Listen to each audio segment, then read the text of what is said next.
Here I'm doing a subcision procedure for acne scars.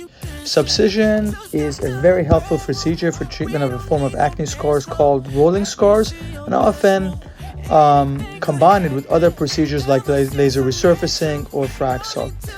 At the first, we mark the areas of rolling scars. We then infiltrate the areas with some numbing fluid.